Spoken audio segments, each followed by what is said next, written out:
always had tremendous empathy for the FP&A. It's one of the most stressed out roles because it's constantly under demand. Hugh Cumming, a visionary technologist and the Chief Technology Officer at Vena Solutions. With over 2 decades of experience, he's led digital transformations. And now he's redefining the future of FP&A with AI-driven innovation.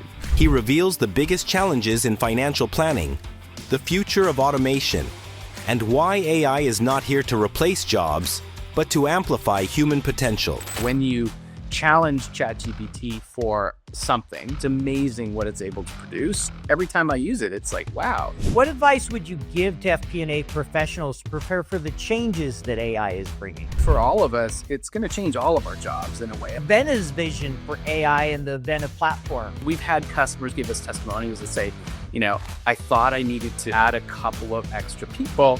And now with Vena Copilot, I'm actually getting through my day. I'm curious, how do you see this impacting Excel? What Microsoft's trying to do is say you can do really advanced things on your own now and don't need to be an Excel guru. Finance pros, this is the event you don't want to miss. The AFP FP&A Forum, March 17th to 19th in Austin, delivers sales-free insights from top finance leaders. With 18+ expert-led sessions, you'll gain actionable strategies to drive your success. I'll be there. Join me and hundreds of our peers. Learn more at afponline.org. Hello, everyone. Welcome to FP&A Tomorrow, where we delve into the world of financial planning and analysis, examining its current state and future prospects. I'm your host, Paul Barnhurst, and I'll be guiding you through the evolving landscape of FP&A. Each week, we're joined by thought leaders, industry experts, and practitioners who share their insights and experiences, helping us navigate today's complexities and tomorrow's uncertainty. This week, we're thrilled to be joined by Hugh Cumming. Hugh, welcome to the show. Thanks a lot, Paul. Thanks for having me. Yeah, really excited to have you. So just a little bit about Hugh. Hugh comes to us as the Chief Technology Officer of Vena, which many of you may be familiar with, a Toronto-based FP&A platform for Excel users.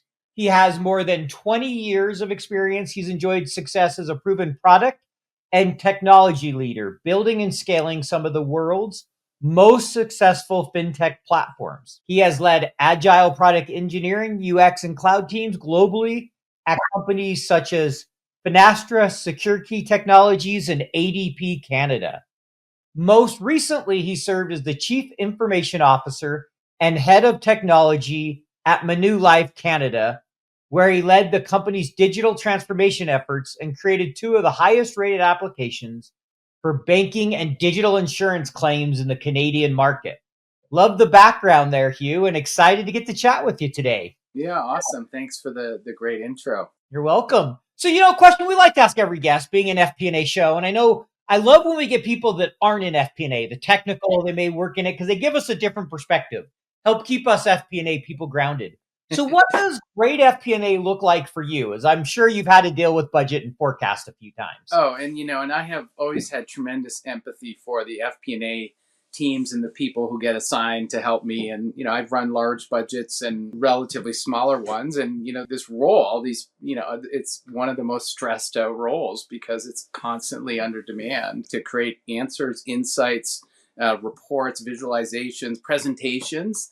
And, so I think, great FP&A is when the people in the team that are supporting a business leader are able to not have to spend so much time toiling over numbers and making sure that sheet A matches sheet B. And the other thing that I always like to think about is this concept of, business day, right? Because that's part of the language. Is it BD plus 10 for forecast? Yep. Or plus 15, or maybe it's BD plus 20. How do you make BD plus 20 equal BD plus 5?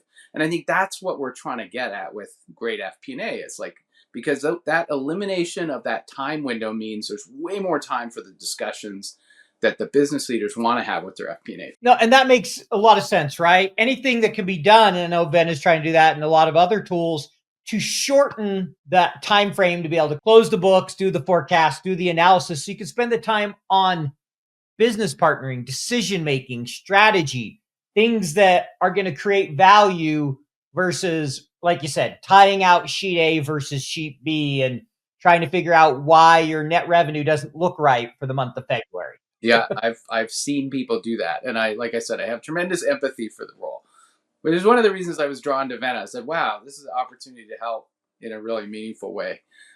These folks. Yeah. So how's that been? Talk a little bit about that experience. You've been there, what, 4 years now? Yeah, just over 3 and a bit. It's been really great. We've been able to scale and grow the company really well, and we've added quite a lot of really awesome customers. We celebrated a big milestone recently where we surpassed $100 million of committed annual recurring revenue, which is a pretty significant milestone for us from where we started. We have now over 2,000 customers that trust the Vena platform to produce, anything from their forecast and their annual plan, but to also their financial close and their consolidated results. So we have a wide range of customers. So it's been great to see the company grow. It's been great to see the teams grow, and to bring in the talent you need to scale a business at that pace. It's been a lot of fun, and it's also been a lot of fun building out the next level of our strategic partnership with Microsoft, particularly around being able to bring our AI product to market, which has been, for me as a technologist who spent my whole life writing software since I was a kid, actually. I started writing software to be able to be in the middle of this next wave of transformation and be building a product leveraging the most advanced AI capabilities. It's been a lot of fun. It's pretty cool, actually. It's pretty cool to see what's possible, and of course, very exciting to see what's next. Yeah, and we'll definitely jump into that. I'm excited to get your thoughts there. I'm sure as a technologist, there's something you said that kind of led me to a question. You said you've been coding since you were a kid. Did you code some games? Was there a language you used? How did that come about? Look, the first computer that showed up at the house was a Commodore, and the only way to write games was to actually learn how to program, in low-level languages like machine, and learn how to program the graphics, and it was a lot of fun. So I, with my brother, who's a little older than me, we started writing our own video games, and and my dad, of course, he really didn't understand why he had spent this money on this. And so we wrote him a word processor and said, hey, well, like here's something useful you can do with this device you just bought for your kids. And, and that sort of became the love of like writing software and seeing how it, people use it. And then, seeing that they can get more stuff done. And it's been sort of one iteration of that in a way after another. I love that. And I like how you did the word processor. Right. Hey, here's something for you, Dad, that helps. Now we're going to go play games. Exactly. But we are coding, so we're learning. That's great. I love that story there. So, I know you haven't worked in the FP&A software space before Vena. You'd worked in a lot of other industries, and I'm curious, maybe what's something you've learned about FP&A or FP&A software that surprised you since joining Vena that you really didn't have any idea about? The big observation that I think I've had is that there's a lot of tools in this landscape, and teams, because they're under so much pressure, I have a very good understanding of this change resistance of why a company might be on, a 10 or 12-year-old version of whatever, like Hyperion or something that they implemented, or TM1 or something like that they implemented a long time ago. And it's because they're just so much work to just get the answers and the outcomes that they have to produce for the company. A lot of times there's just not enough time to even think about making a change. And that's something that, having been a senior leader in technology, you're always trying to push this change agenda. What can we do next? And then, so you run into these organizations and say, well, why won't you change? It'll be way better. And yet you really just have to stop and think. It's like, what is it that they're doing every day that's keeping them from being excited about making a change? I think I have a deeper understanding of like the pressure that they're under.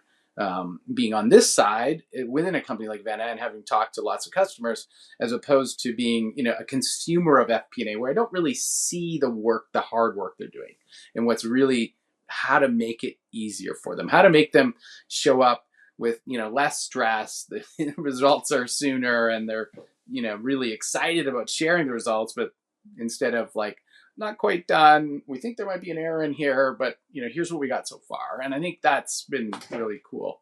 part of being here. I appreciate that. And I'm sure you get a much greater appreciation for the work that's done by the FP&A people, why they're resistant to change, the challenges that go with that, because people don't like ripping out FP&A software. That's right. That's right. Just like people don't like ripping out ERPs. Most of us don't like change. And when the change also requires a lot of work, we like it even less. Let's talk AI. I know you're very excited about that. Yes. How is that? How's that, for one, just kind of changed the way you work? How did that change things to see generative AI come about over the last few years? Well, I think, everyone is moving at a different pace. For me, I will say two things. One is it's been, very exciting to see what's possible and to see, when you challenge ChatGPT for something or an outcome, it's amazing what it's able to produce. And it's like every time I use it, it's like, wow, I didn't tell you anything else and you got it pretty close to being right. So I've, certainly like a lot of folks, I use it in my day-to-day correspondence and communications, right? And it may just be, it helps because, one of the ways in which, it's hard to be productive is, sometimes if you have to change context between one task, you're working on something, and then all of a sudden you have to do something completely different. What's really cool is how ChatGPT is like, and I have to do this. Can you get me started? And, all of a sudden you have the starting, right? So it's like, oh, and I need to, write a press release for something else. And I need to look at this, new design for this piece of software. And those two things are totally different. And what ChatGPT does is it helps you get started with both of them. And that's for me where the efficiency is, because in my role I have this duality or plurality of all the things that I have to do that are just very different, and every one of them has this cognitive load of getting started. And I think that's what's been really cool, is to how efficiently, it's like I could be in a meeting and ask it to get me started on like writing, on a presentation for the board, and then it's like, oh, okay, here's what we're going to talk about, and that's what's so amazing about it, because the ability to generate new content that's never been produced before, and it doesn't get produced again for you, that's based on the inputs you provide, I think is pretty well. It's like a really, our head of legal, who is like our chief, she's so passionate about how AI is changing the way her profession is working, and she's our superstar of adoption internally. And it's just, it's amazing how it's just able to just complete documents and add a clause and do that research that, and she called it it's like having a really, really smart but inexperienced intern on your team. Yeah, and I've heard that analogy before, and I like that one of the intern. But it's not just smart, but an extremely large breadth of knowledge, right? It's almost like a team of interns. That's right. If there's one intern that knows that many different areas, I want their brain.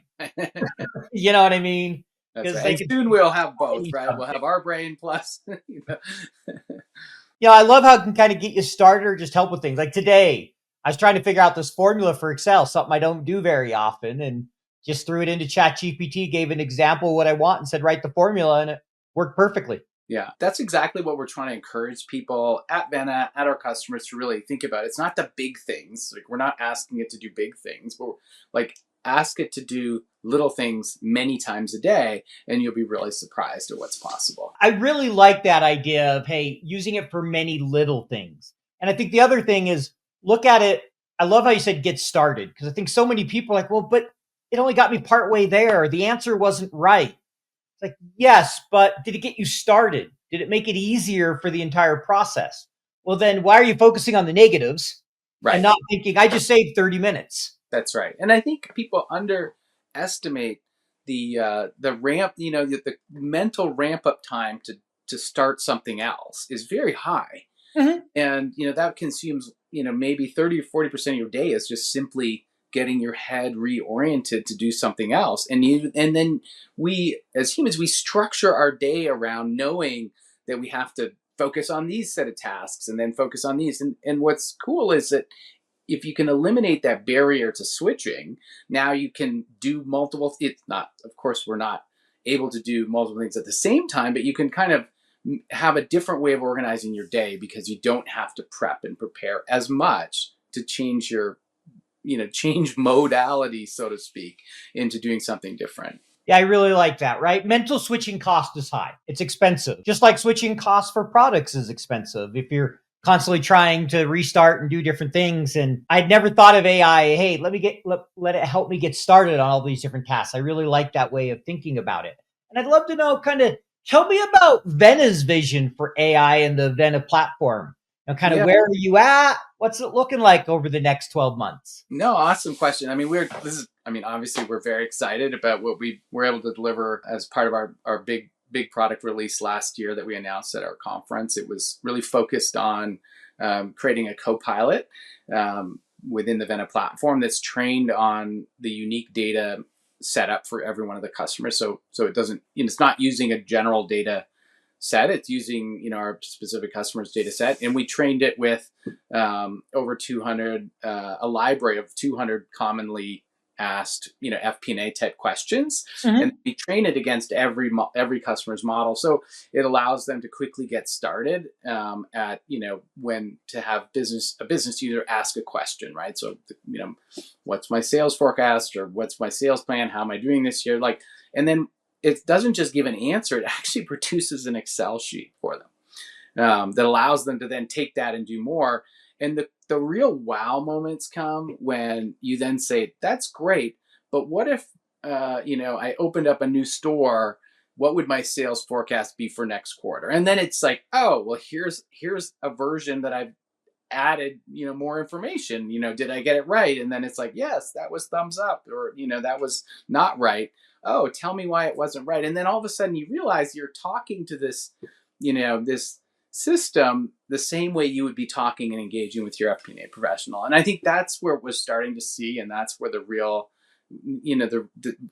we get really excited about with our customers. We've had customers give us testimonials that say, I thought I needed to add a couple of extra people, and now with Vena Copilot, I'm actually getting through my day. I'm actually being able to feel the responses. I'm actually seeing that efficiency. And that's what we're really excited about. It's like companies seeing that efficiency gain, seeing that they can also transform their financial processes while still serving the business very well, because this is taking real work away. So from a roadmap perspective, we're building multiple agents. So that was our first agent, the ability to do that analysis.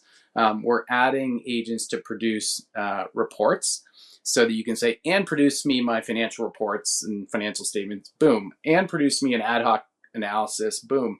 And where we're going with it is and produce me a PowerPoint presentation that I can send to the board. So just the ability to actually do real work on behalf of the FP&A team that's put the effort into training, making sure that it's training, getting the right answers back, and then just letting it do that work. And as we look at our roadmap, we're one of the things we're super excited about this year is being able to embed the Copilot and agent experience directly into Microsoft Teams, so that you can, from Teams, just ask your FP&A team a question, and it can be served right away by our Vena Copilot, and our agents can produce the outcome that you're requesting, which is it's really, you get excited, and you see that I'm getting excited about it. I think it's going to create some wow.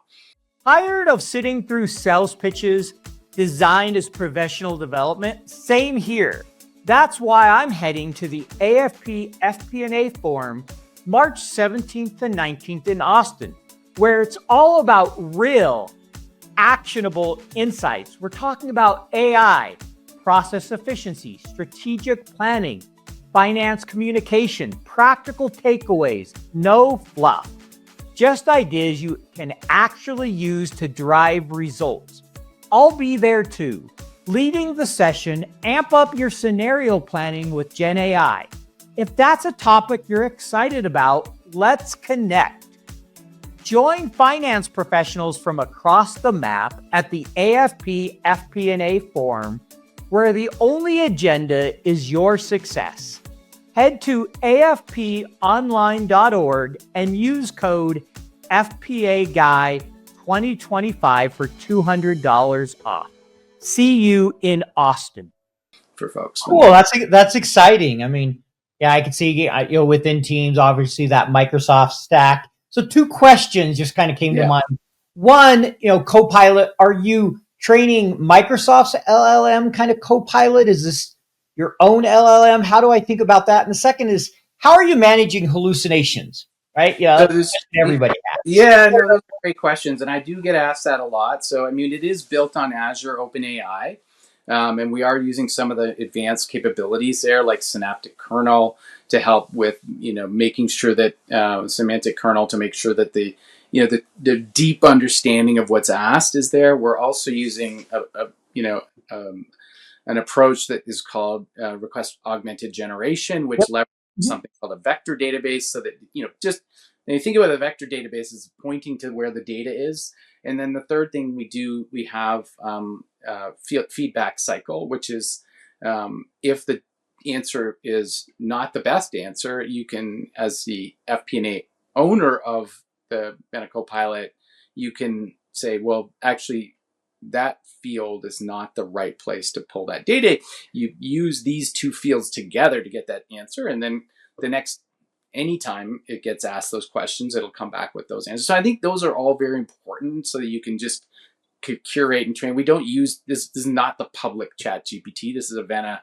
This is our private Azure OpenAI subscription that is been security tested and is private and protects our customer data as they would expect. There's no sharing of data either publicly or with other Vena tenants whatsoever in any way. Got it. And that totally makes sense. That's right. That's the standard we have to have with these products for people to have trust, especially in finance. Yeah, and I think it's one of the barriers to adoption is just that trust. Like, how do you build that trust so that, because this is not an organization that can have anything wrong with the answers, right? I think the expectation is pixel perfect spreadsheets, and that's what is expected. And I think that's the standard our customers, they have to set for us, because that's the standard being set for them by the businesses they serve. Yeah, I think trust is a huge one, definitely a barrier to adoption. What do you see as the other barriers? It feels like a lot of departments obviously are struggling. Hear a lot of different things of either trying to find use cases or how best to implement it. What are you seeing as far as barriers? Yeah, I mean, time is a big one, and we talked about that at the beginning, right? The whole change curve of, okay, now I have to do something different. I think that's what we're still working with. How do we best onboard customers so that they see it? Like, we've done things that really over the last year have just really focused on, okay, in 10 minutes you can be using it and see it, and I think that's. But getting customers that to find that 10 minutes, right, is it's part of that change curve of, okay, I'm in my close. This is our annual plan cycle. I'll get I want to look at it. I'm really excited about it, but I want to do it after. So I think that's part of it, is just timing, getting it in front of customers. I think also overcoming sort of these industry broad narratives around hallucination, and I think that's probably the second big thing. And I think the third is adoption of AI generally across organizations will also drive it within FP&A, because as the organization gets more comfortable with using AI, you'll just see people just be inspired by other people, right? When you see the legal team saying, hey, I asked for a French language version of the contract with equivalent clauses, and like over the next 30 seconds, it spit out a 40-page document. And it's like, wow, like that would have been days of work. And I think those narratives get told, and the excitement starts building. And I think that reduces the anxiety people have when they see, particularly I use the legal organization often because, obviously they also have a big responsibility to make sure stuff is right in a different way. Sure. But so, I think when critical, right? Like if you're seeing like, asking ChatGPT to write a marketing blurb, that's if it's slightly off, it's not perfect, then there's no real penalty. But if your contract language is off, then that's bad. If your financial reports are off, then that's really bad. And I think that's just like these things will all work together to build confidence. And I do believe, right, that over this next horizon, every company is going to be looking at ways to accelerate adoption and leverage of AI within how they run their business and drive competitive gains in whatever industry that they're operating in. Yeah, and so how is your kind of engineering, your product, your tech team? How are you guys using it? Let's step away from FP&A for a minute. And how is your team using it today? I mean, we adopted.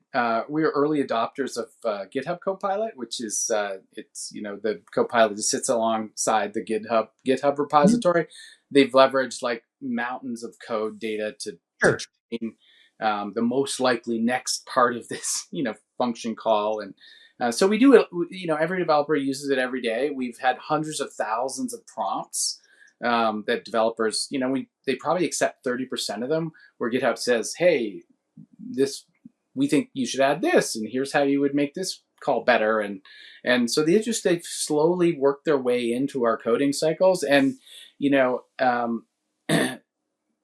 it probably represents now that of the lines of code generated, if over the last 12 months, there's probably 30% of it that's actually been generated by Copilot. Now, of course, as part of the work the developers are doing, so not, off to the side, but as part of the work, you can imagine that 30% of it now is work that's being added and improved and generated by Copilot and accepted by the developer as part of the change that they're pushing into the system, which is pretty cool. And of course, it all still has to go through all the testing and all the same cycles, but it's an efficiency gain. Right? It's absolutely an efficiency gain that's measurable.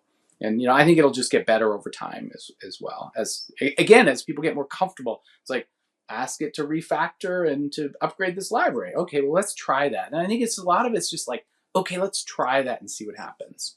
It's so true. I mean, a lot of that value comes with just testing and playing. There's investing that time to learn how it can best help you.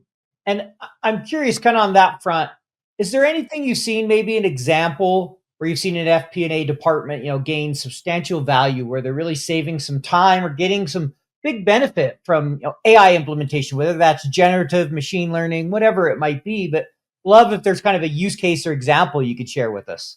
Yeah, I mean, we have some use cases that I don't know if they're all published, but we'll certainly be able to share. But some of my favorite stories are, where we had a customer, he was one of our early adopters, a team of one, FP&A, smaller company, but, completely underwater, reached out to us and said, I want to do a video testimonial because after I adopted Vena Copilot, I'm actually able to now serve the business, right? I'm not a team of one anymore. I'm a team of one plus, the agents within Vena Copilot. And I think, that's what we're trying to see more and more of. And we are seeing, examples of different levels of people. Everyone's at different stages of adoption.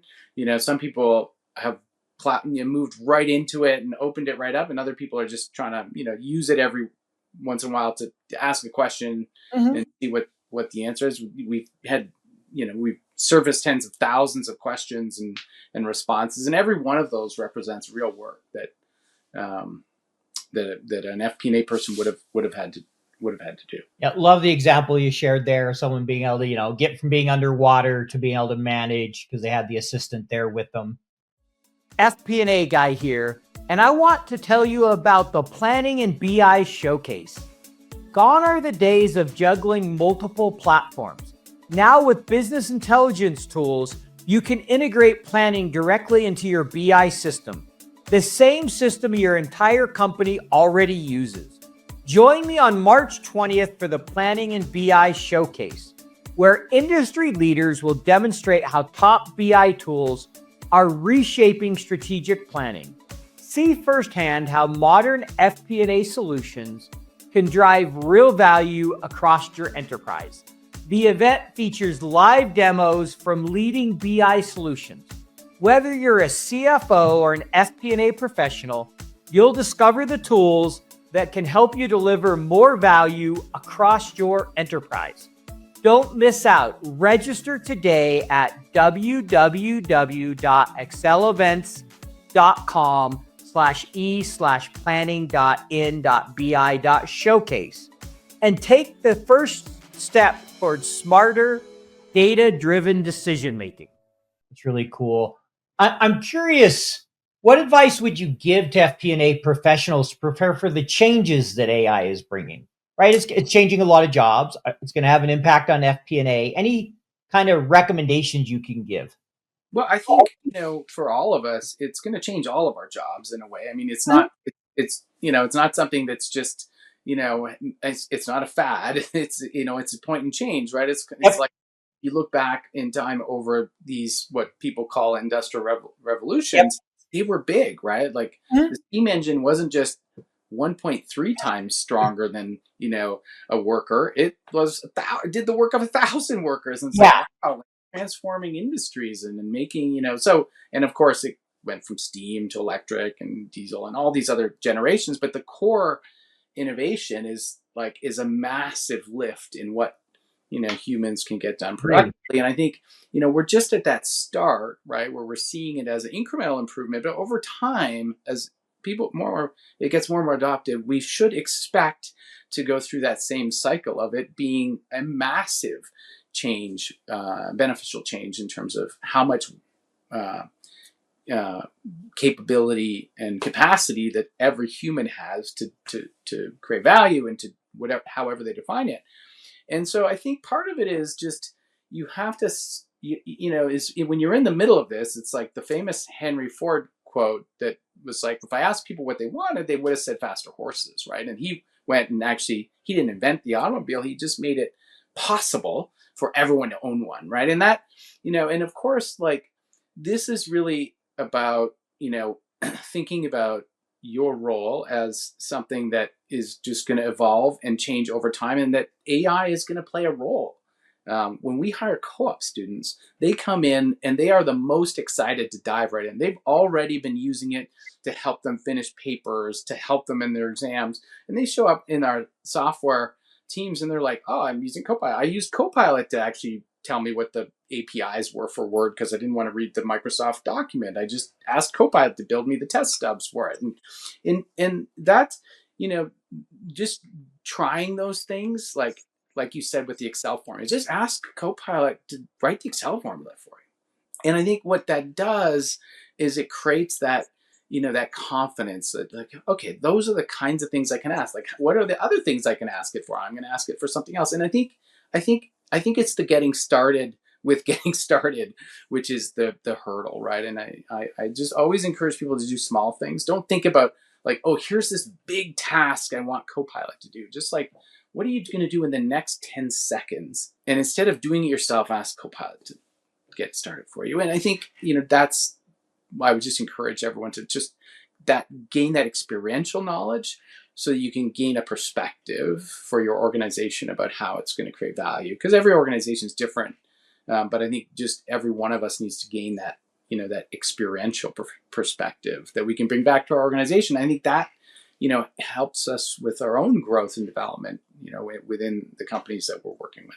Got it. Yeah. No, I love the kind of get started, experiment, learn to use it. And I'm curious, how do you see this impacting Excel? I always laugh on LinkedIn when I see people that say AI will kill Excel. You don't need it anymore. And I don't know, Microsoft is doing a pretty good job of using AI from my perspective. But how do you see things changing within Excel with AI? Well, I mean, we of course love Excel. It's been part of the history of Vena. Is like you can build a great FP&A platform centered around Excel. It doesn't have to be a barrier. So I think that's that's our so to speak Kool-Aid that we all it's our green Kool-Aid at Vena. And and I think that what Microsoft is trying to do constantly with Excel is just lower the bar to expertise you need to actually do really advanced things. And what some of the things we're super excited about is bringing Python. People didn't love VBA macros. They were kind of clunky, and wow, that's like really old technology that exists for a very long time. And not everyone picked it up and figured out how to do it. And, so they had things that would auto-generate the VBA code, but it was still there. And I think, with the shift to Python and what we're seeing with those kinds of easier to get your head around languages is greater adoption. And you can, I think what with Copilot and with Python, what Microsoft's trying to do is say, you can do really advanced things on your own now and don't need to be an Excel guru, right? You don't need to hire a macro developer to do that next cool thing. You can actually do it. Just ask Copilot to help you write a Python script that actually connects these two things together. And that's, why I don't think there is a better solution to be that planning canvas, to use the language that we like to use within your FP&A process than Excel. I mean, it's I think it's withstood the test of time. I read the statistic. There's 750 million users globally on Excel, so it's going to be. I don't think that's something that's unpluggable. Yeah, no, it's not unpluggable in the short term. That's for sure. In the long run, we're all dead, I think is when it comes. But yeah, I mean, it's amazing the ecosystem and just everything that's built around Excel, add-ins, training, product, the list goes on and on. I mean, that's right. Spreadsheet isn't going anywhere. It happened to college, Excel. University college training all starts and ends with Excel. So. Yeah, it's pretty amazing. All right, so we're going to move into our next section where I ask kind of some standard questions that are kind of get people's perspectives. So the first one is, what do you think the number one technical skill FP&A professionals should master? That's great. I mean, Excel, of course. Yeah. I'd be disappointed if you said anything else from Vena. Well, and I think also, I would say, starting to play with the more advanced new capabilities like Python and like Copilot, of course, but definitely, Excel mastery is key. Yeah, no, that's a common answer we get for sure. Spreadsheets, Excel, financial modeling. What about that softer human skill? What do we need to master? Oh, it's a great question. I mean, I think, the ability to embrace the principles of servant leadership, right? Like, how can I help you be more successful? Is just a core part of the role. And I think as, engineers and finance professionals have something very much in common, which is, maybe those are the numerical logical skills get more developed and the soft skills get maybe underdeveloped. Certainly through your professional education, you have to figure those out.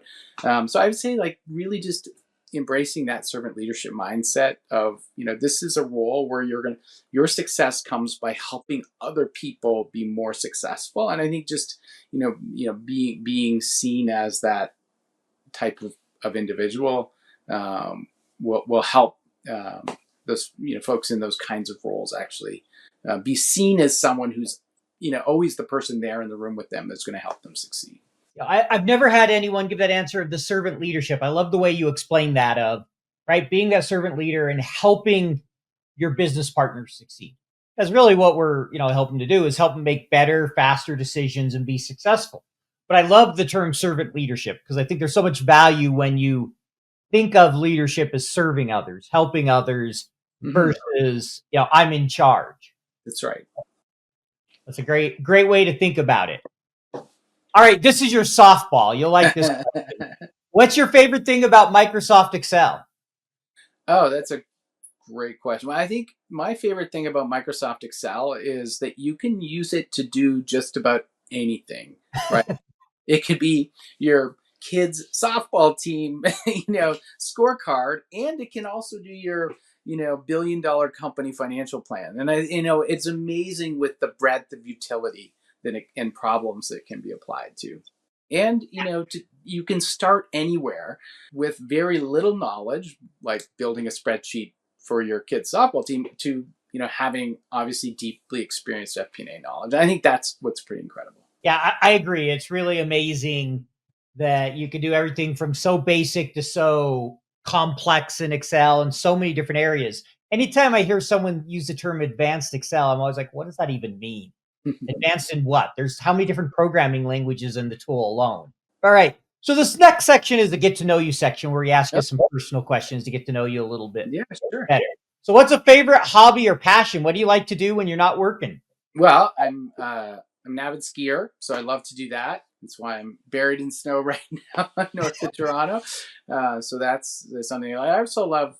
creative pursuits. I love playing piano, and it's just always been part of part of my life. Love it. Piano, skiing, those are both great ones. I've done a little bit of piano. My wife would relate to you on both the skiing and the piano. So what is one book you could recommend to our audience? If there's a book you're going to recommend, what should we read? I love the book Outliers by Malcolm Gladwell, and he's done ones. I just, it just really feeds my analytical side of my brain, and just and this need to understand things. And I love the idea that the underlying data may tell a different story from what people kind of observe, right? And I think of the examples he gives around, of what, just around like the differentiation between what makes someone successful and like this 10,000 hour bar. That's like the difference between an orchestra performer and a music teacher is like 8,000 hours of training, right? It's not,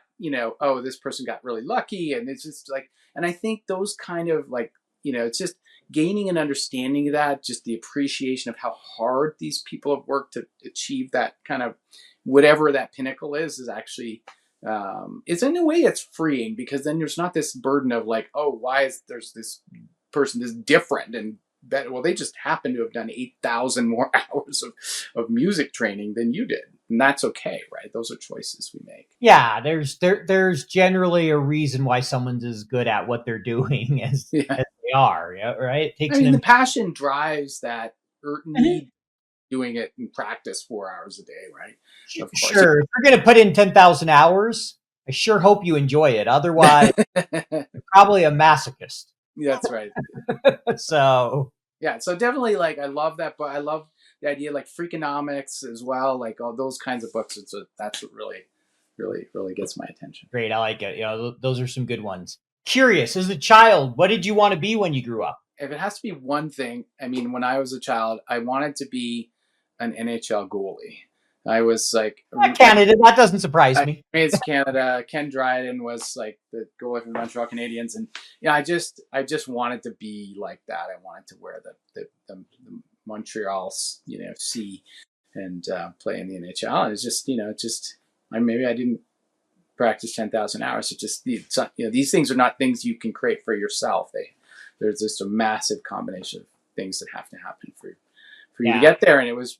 It's certainly fun trying, and but that was what I wanted to do. I pictured myself doing that, and so it was fun as a kid. You have to dream. You do. I wanted to be John Stockton as a kid. A jazz fan, but yeah, no, I pivoted. I found music when I realized I wasn't going to be an NHL hockey player. I went deep on music. Yeah, no, I understand that one. All right. So this is just kind of a fun question. I'm curious to see how you answer. If you could have any superpower, which one would you pick? Oh my God. Any superpower. Well, I think it would be really cool to be able to breathe underwater, because there's this whole, people always say they want to fly, but of course, like, you can go on an airplane and fly, and of course it's not the same, but there's this whole other, like, 2/3 of the world that is so undiscovered and unexplored, because we just can't survive underwater. And we left the water long ago, and we live close to water always, but I think that would be really cool. I'm with you. That'd be fun if we could both have that superpower. I'll go scuba diving with you, with being able to breathe forever. That's right. Yeah, we'll see what we can find. Maybe we'll go check out the Titanic, see if we can get some rewards or something. Yeah, sorry, my phone. Yeah, no problem. So, kind of last question here. If our audience is listening to this and they'd like to learn more about you or potentially get in touch, what's the best way for them to do that? Well, I think just visit venasolutions.com, explore everything we're up to, connect with me on LinkedIn. I'm pretty active on there, and let's go from there. Perfect. Well, thank you so much for joining me today, Hugh. I enjoyed chatting with you, and love what Vena's up to. I've seen the product before, and I know you guys have a great team there and doing good work. We always need good FP&A solutions and things to make our lives easier. So thanks for all you do. Oh, thank you. I really enjoyed the conversation. Enjoy the rest of your day and week. Thanks. Thanks for listening to FP&A Tomorrow. If you enjoyed the show, please leave us a 5-star rating and a review on your podcast platform of choice. This allows us to continue to bring you great guests from around the globe. As a reminder, you can earn CPE credit by going to earmarkcpe.com downloading the app, taking a short quiz, and getting your CPE certificate. To earn continuing education credits for the FPAC certification, take the quiz on Earmark and contact me, the show host, for further details.